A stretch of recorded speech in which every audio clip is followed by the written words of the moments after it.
ورنہ یہ جاننے کے باوجود کہ اب اس کو ضرورت نہیں ہے وہ کرتے رہتے ہیں. ٹھیک ہے. تو ان بزرگ نے مولانا ایوب صاحب نے جی.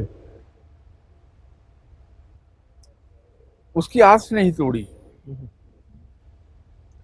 وہ امید لے کے نہیں آئی تھی بلکہ آس لے کے آئی تھی. اس کو یقین تھا کہ مولانا ایوب میرے لیے کچھ نہ کچھ کر دیں گے. وہ انہوں نے کر دیا. یہ چھوٹی چھوٹی باریک چیزیں ہیں. دیکھیے ایک عجیب و غریب سی بات ہے. فرض کر لیجئے کہ میں کسی دوسرے شہر میں رہتا ہوں. چونکہ لاہور سے میرا تعلق ہے تو میری بہن بھائی عزیز و اقارب یہی رہتے ہیں. آپ میرے دوست ہیں, آپ لاہور ہی میں رہتے ہیں. میں لاہور آیا, میرے پاس وقت نہیں ہے, لیکن مجھے یہ گوارا نہیں ہوا کہ میں اپنے دوست سے ملے بغیر چلا جاؤں. تو میں گزرتے گزرتے آپ کی طرف آ گیا اور میں نے کھڑے کھڑے آپ کے یہاں چائے کا ایک کپ پی لیا یا پانی پی لیا اور میں چلا گیا. اب یہ جو اس قبیل کے بزرگ ہیں, اس اعلیٰ اخلاقی اقدار کے مالک, ان کے یہاں یہ دستور ہے کہ وہ اس کا ذکر نہیں کریں گے کہ میں آیا آپ کے پاس, صرف اس لیے کہ اگر آپ نے یہ ذکر کر دیا تو یہ بات میرے بہن بھائیوں تک پہنچی تو میرے تعلقات سٹرین ہو جائیں گے. اب یہ ایک اتنی باریک چیز ہے جس پر میرے جیسا گناہگار آدمی تو نظر نہیں رکھ سکتا, لیکن جن بزرگوں کا ہم ذکر کرتے رہتے ہیں وہ اتنے محتاط ہیں. اسی لیے آپ کسی کی زبان سے یہ نہیں سنیں گے کہ فلاں صاحب یہاں آئے تھے. وہ خود بتا دے اس کا اپنا. کبھی ان کی زبان سے کسی کی برائی نہیں سنیں گے. وہ ایک بڑی پرانی بات میں نے جو 2-3 پروگرامز میں یہ سنائی بھی تھی. سیالکوٹ میں ایک اللہ کے اچھے نیک بندے ہوتے تھے. یہ قصہ انہوں نے مجھے سنایا. وہ فرمانے لگے کہ مولانا اشرف تھانوی رحمۃ اللہ علیہ صاحب ان کے گھر اکثر آ کے ٹھہرتے تھے.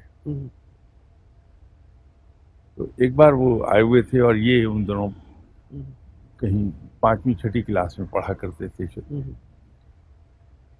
تو صبح انہوں نے ناشتہ سرو کیا مولانا صاحب کو, اور وہاں بیٹھے بیٹھے کہنے لگے کہ یہ تو فرمائیے کہ ایک مسلمان میں اور ایک نان مسلم میں کیا فرق ہے. تو مولانا صاحب ان کے مسلک اور ان کے عقائد سے ہمیں تعلق نہیں ہے, اچھے تھے لیکن تھے صاحب علم کا بہت بڑے.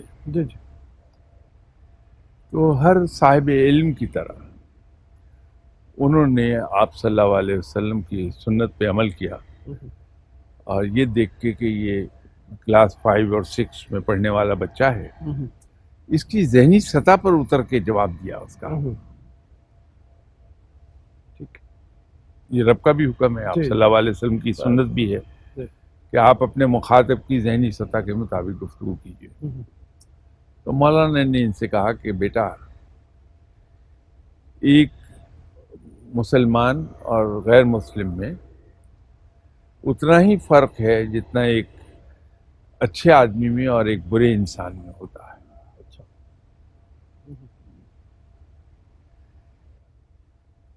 یہ بات بڑی قابل غور ہے, اس کے اوپر اس کو بڑے اسے نتیجہ اخذ کیا جانا چاہیے.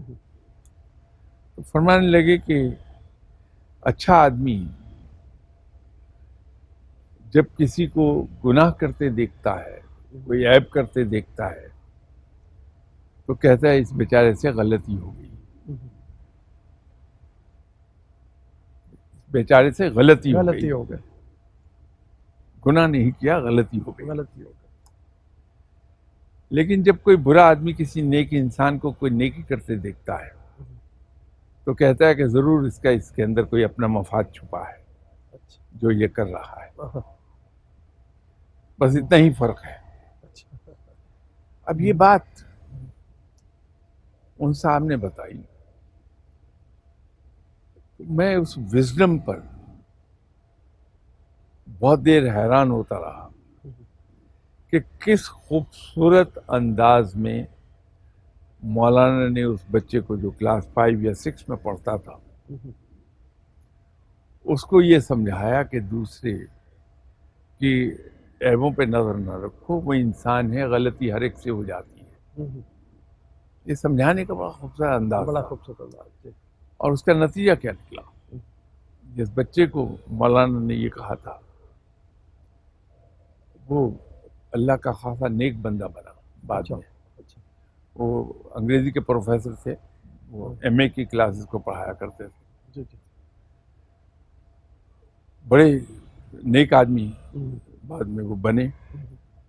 تو یہ جو ایک بات ہے، اس کے اندر کئی ایک لیسن چھپے ہوئے ہیں۔ اللہ نہ کرے کہ کسی انسان کی کوئی بات میرے ہاتھ آ جائے، میں ہر شخص کو اس کا وہ عیب بتا کے دم لوں گا۔ جو مجھے ملے گا میں یہ کہوں گا کہ اس میں یہ عیب ہے، یہ عیب ہے، یہ عیب ہے۔ یہ لوگ، یہ صرف اتنی سی ایک بات نہیں ہے کہ ہاتھ کے سخی ہیں، لوگوں کے کام آتے ہیں، یہ ایک پورا زندگی کا اسلوب ہے، اور دوسروں کی مدد کرنا یہ اس زندگی کے اسلوب کا ایک چھوٹا سا حصہ ہے۔ ان لوگوں کے ہاتھوں وہ جو حدیث ہے، حدیث تو مسلمان کے لیے ہے کہ ایک مسلمان پر دوسرے مسلمان کی جان، مال اور عزت حرام ہے، وہ مسلم ٹو مسلم ہے۔ ان کے لیے انسان human being to human being ہے کہ انسان چاہے کوئی کیوں نہ ہو، خواہ وہ کافر ہی ہو، میری زبان سے کافر بھی اللہ کا بندہ ہے، یہ اور بات ہے کہ نافرمان ہے، کہ کسی اللہ کے بندے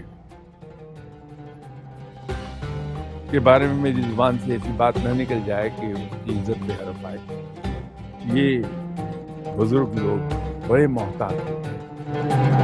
محمد منور اقبالیات والے جی، جو لوگ پرانے پروگرام دیکھتے رہے ہیں ان کو معلوم ہوگا ان کا یہ پرسنل میرا واقعہ ہے، اور وہ یہ ہے کہ پرسنل ایکسپیرینس آپ کہہ لیجیے، میرا ذاتی تجربہ، کہ ہم ان سے گورنمنٹ کالج لاہور میں پڑھا کرتے تھے، تو انہوں نے کبھی نہیں بتایا، وہ غریب آدمی تھے۔ مجھے معلوم ہے کہ ایک کرشن نگر میں ایک پرانا سا مکان تھا، اس کی اوپر کی منزل پہ 2 کمروں میں وہ رہتے تھے، ایک کمرے میں ان کی بیگم تھی، بچے تھے، اور ایک کمرے میں وہ خود ہوتے تھے، بس اتنا ہی تھا۔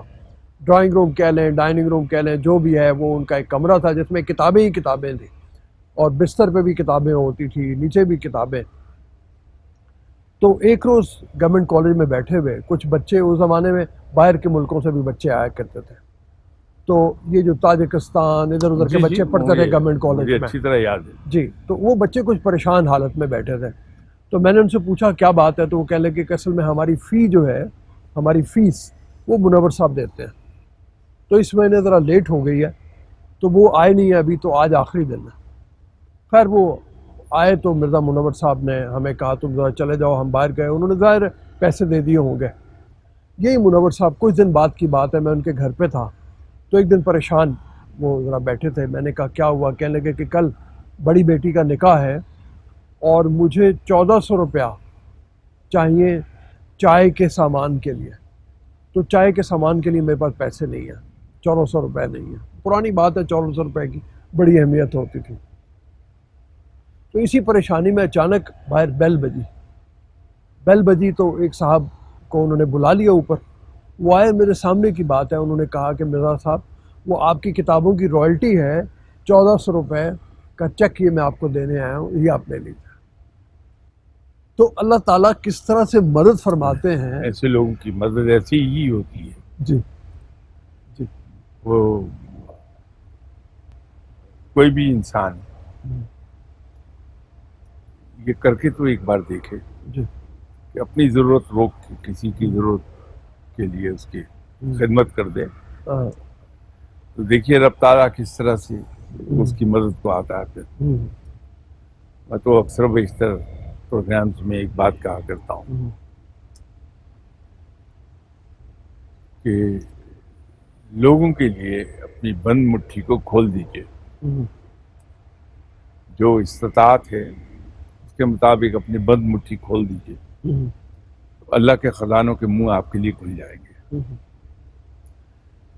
جو آدمی یہ کہتا ہے کہ مجھ پر رزق کی تنگی ختم ہی نہیں ہونے کو آ رہی, آسان سا کام ہے کہ اگر اس کی اپنی سگی ہمشیرہ ہیں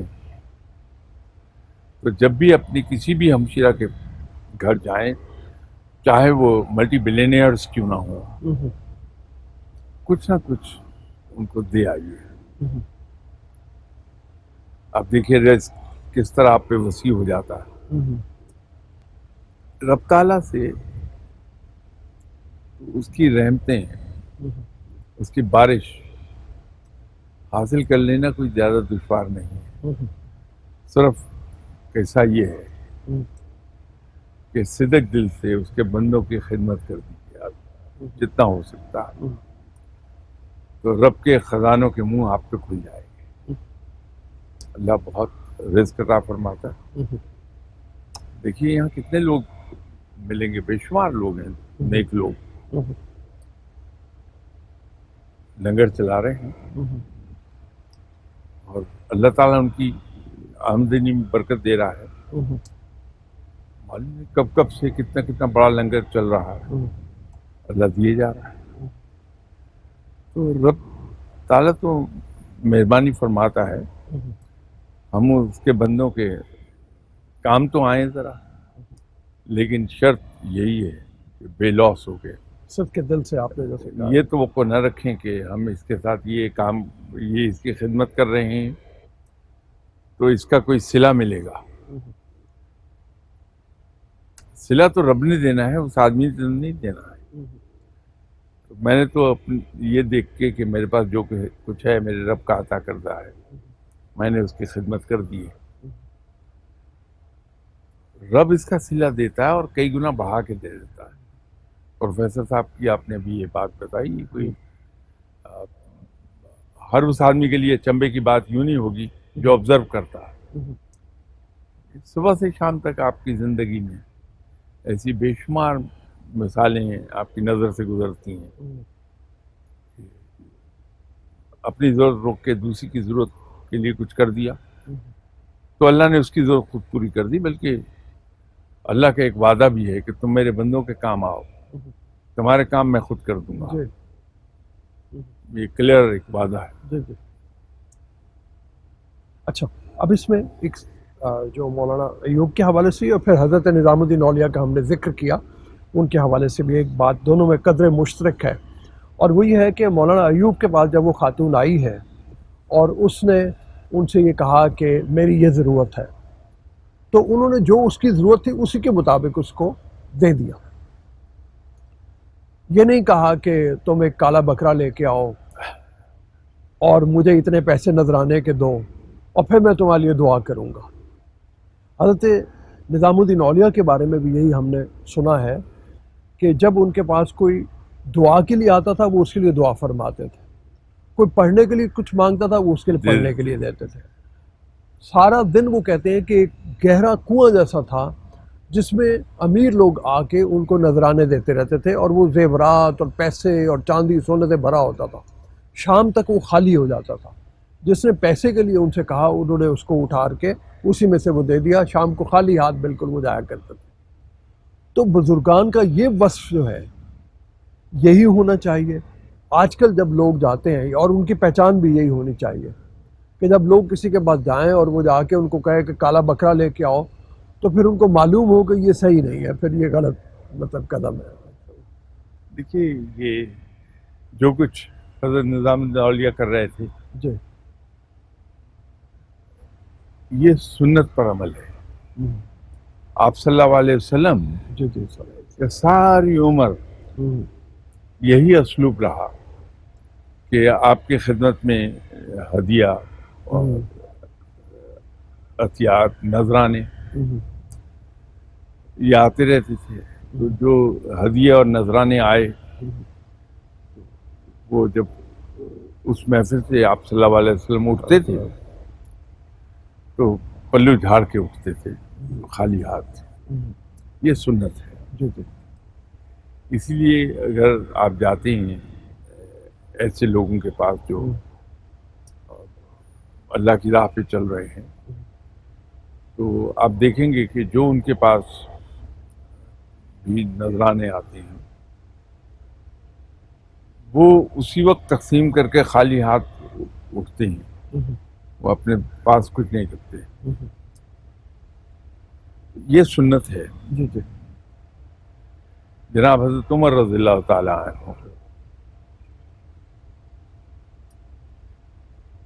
آپ کے پاس ایک صاحب حاضر ہوئے صحابی جی جی اور عرض کی کہ مجھے کچھ پیسوں کی ضرورت ہے. تو جناب حضرت عمر فاروق رضی اللہ تعالیٰ عنہ نے اپنے غلام کو آواز دی اور کہا کہ گھر میں 700 دینار پڑے ہیں وہ لے آؤ. آ گئے تو آپ نے صحابی ان کو دے دیے اور دیتے وقت ان صاحب کے چہرے پر نظر تھی جناب حضرت عمر فاروق رضی اللہ تعالیٰ عنہ کی. تو جناب حضرت عمر فاروق رضی اللہ تعالیٰ عنہ نے نوٹس کیا کہ اس کے چہرے پر کوئی زیادہ خوشی کے آثار پیدا نہیں ہوئے وہ 700 دینار لے کے. تو آپ نے پوچھا کہ کیا تمہاری ضرورت سے کم ہے؟ تو انہوں نے فرمایا کہ نہیں کم نہیں ہے, یہ بالکل میری امید کے مطابق ہیں جو میں گھر سے سوچ کے آیا تھا. تو ہم نے کہا 1 منٹ یہاں بیٹھے ہیں. پھر غلام کو بلایا, اس سے کہا فلاں صحابی کے پاس چلے جاؤ اور ان سے جا کے عرض کرو کہ میں نے 700 دینار منگوائے ادھار. وہ آ گئے تو آپ نے دے دیے. تو یہ صحابہ کرام کا رویہ تو یہ تھا کہ دوسرے کی امید سے زیادہ دیں. ٹھیک ہے. تو یہ اگر نیک لوگ یہ کام کرتے ہیں تو صحابہ کرام تو دوسرے کی توقع سے بڑھ کر دیتے ہیں. حضرت مولانا روم کے حوالے سے مولانا روم کے بارے میں کہتے ہیں وہ ایک عام دینی عالم تھے. ان کے اندر وہ گہرائی پیدا نہیں ہوئی تھی جو بعد میں ان کو مثنوی تک لے گئی یا دیوان شمس تبریز تک لے گئی, کہ ان کی زندگی میں تو شمس تبریز آ گئے کہ وہ ایک دن پڑھا رہے تھے, کتابوں کے ڈھیر لگے تھے اور وہ کہتے ہیں کہ شمس تبریز نے ان سے کچھ سوال اٹھایا. وہ سوال جو ہے مولانا روم نے اپنی کتابوں کی طرف دیکھا اور کہا کہ دیکھو میں تو اتنا عالم ہوں, میرے پاس یہ کتابیں موجود ہیں. شمس تبریز کے بارے میں کہتے ہیں انہوں نے نگاہ کی تو کتابوں میں آگ لگ گئی. وہ جو جلوہ دیکھا, میں مختصراً کی کہانی سنا رہا ہوں. تو شمس تبریز آگے چلے تو مولانا روم بھی ان کے پیچھے چل پڑے اور ان کے دل میں ایک آگ سی لگ گئی یہ جاننے کی, اور اس آگ نے ان کو, تپش نے ان کو وہ بنا دیا جو بعد میں شمس تبریز کے ساتھ تعلق نے. تو عام آدمی کی زندگی میں تو شمس تبریز نہیں آتے, وہ کس طرح سے پھر کیا کرے مطلب اس کے لیے؟ راؤ صاحب بہت ہی آسان کام ہے. آج بھی دنیا میں ایسے صاحب علم موجود ہیں,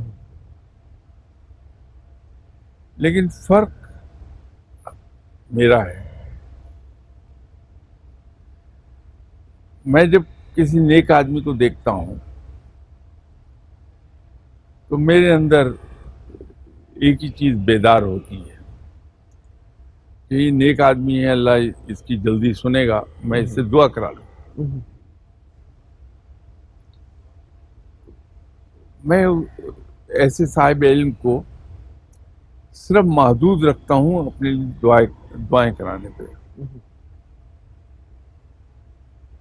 میرا دھیان کبھی نہیں جاتا کہ جس چیز نے اس شخص کو اتنا نیک بنا دیا، نیکی کے اس مقام پر لے گیا، اس سے میں وہ چیز لے لوں تاکہ میں بھی اس کی طرح اس مقام پر چلا جاؤں۔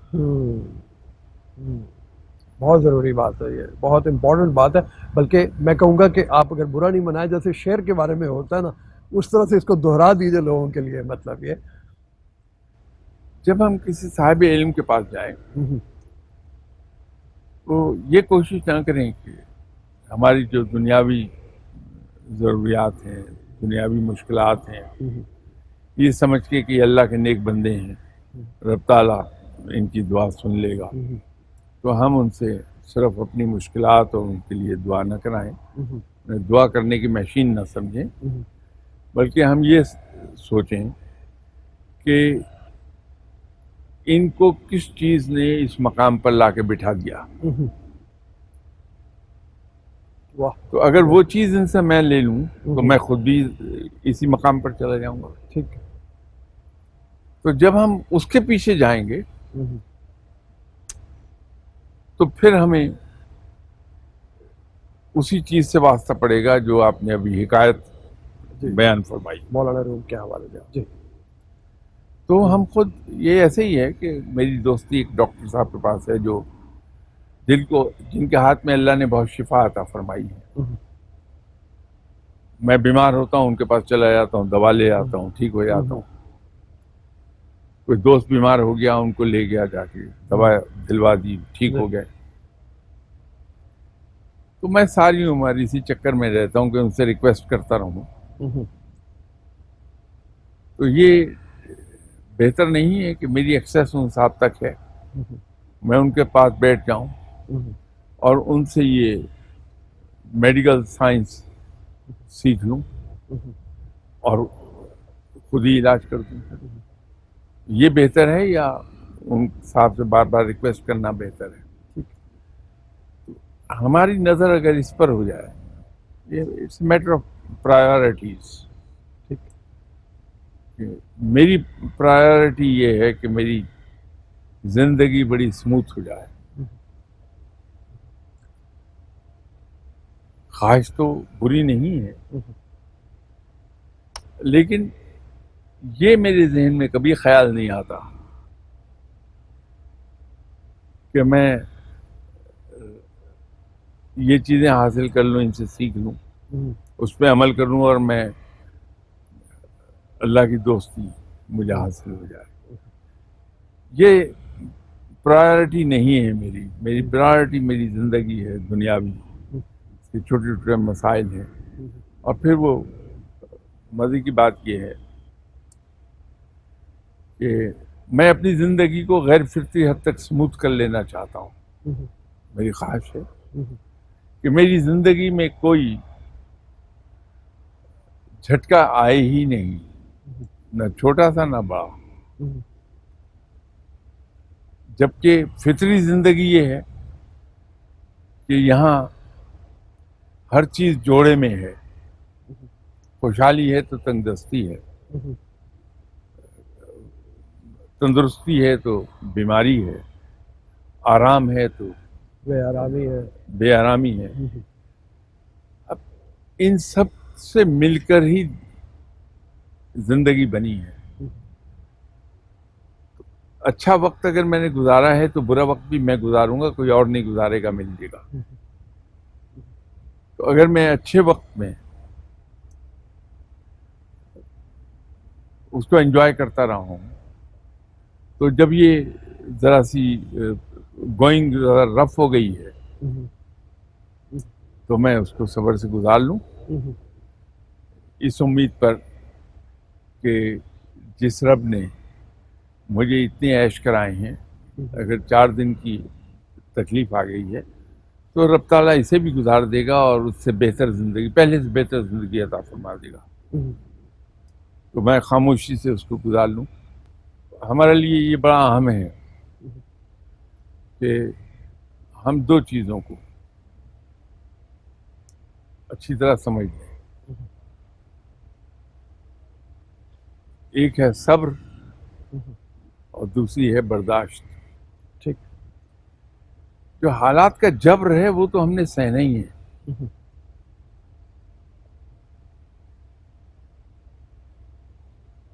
اگر میں اس جبر کو روتے دھوتے سہتا ہوں تو یہ برداشت میں آ جائے گی، جس کا کوئی اجر نہیں ہے، بلکہ شاید ناشکر گزاری کی طرف میں ذرا زیادہ